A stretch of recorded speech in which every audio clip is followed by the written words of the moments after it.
In the highlands of Eldoret, where the air is crisp and the mornings bite just enough to remind you it's time for school assembly, I attended a strict Christian boarding school.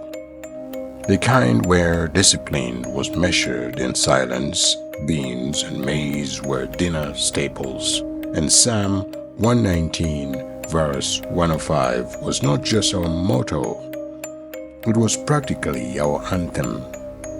Thy word is a lamp unto my feet and a light unto my path.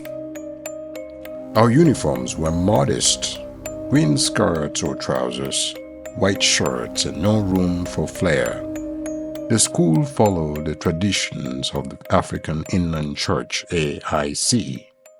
So, our days began with morning devotions and Sundays were reserved for full-on spiritual soaking. That meant chapel, hymns, and a rotating line of guest preachers from nearby churches. And that's where our story begins. It was a Sunday morning, just after the usual breakfast of sweet, starch-heavy maize porridge, and maybe a single banana if luck was on your side. The bell rang for chapel, and we all trooped in, boys on one side, girls on another, all drowsy-eyed but dressed in our best. This Sunday, we were told we would be blessed by a firebrand preacher from a nearby A.I.C congregation. The teachers seemed excited, which made us a little nervous.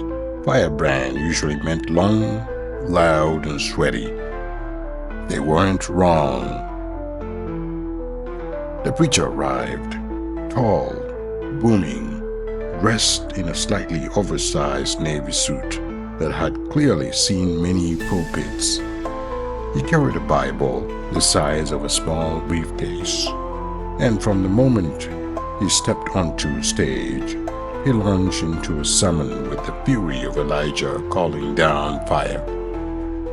Young people must flee sin. Flee like Joseph fled Potiphar's wife. You, young man, yes, you, leave that Jezebel alone. He was energetic, animated. He shouted.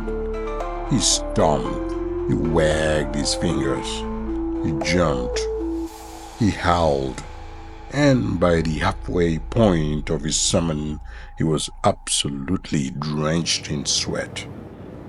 Naturally, he reached into his coat pocket, rummaged briefly, and triumphantly pulled out what we all assumed would be a trustworthy handkerchief. Except it wasn't. From the front rows to the back, a ripple of confusion went through the congregation. He dabbed his forehead, he wiped his neck, but something wasn't right. A few students squinted, whispers began, shoulders shook, eyes widened. The handkerchief was not a handkerchief. It was in fact a bright pink, lacy, unmistakably feminine thong. Not even the kind you could mistake for something else. This was deliberately tiny, unapologetically cheeky piece of lingerie. Now, imagine 300 high school students in a church service trying not to burst into laughter. It was like trying to keep a lid on boiling beans. Some bit their lips, others faked coughing fits. A few were clearly about to explode. The preacher, fully unaware, continued wiping sweat off his face with the garment, now clearly in full view of the front rows. That's when a concerned, red-faced teacher, bless her heart, hurried to the pulpit and whispered in his ear, "Pastor, that's not your handkerchief, that's a woman's undergarment." Time froze. His eyes widened. He blinked once, then looked down. You could hear the entire chapel trying to hold in a collective scream laugh.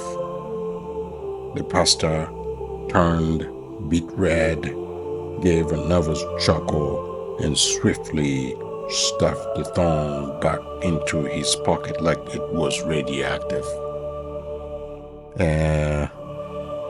My apologies, church. The devil is a liar. He attempted to continue the sermon, but the damage was done. Even the teachers were chuckling under their breath. No one heard anything after that point. The Lord might still have been speaking, but its students were long gone, mentally and emotionally. To this day, whenever I hear Psalm 119 verse 105, I don't think of lambs or paths.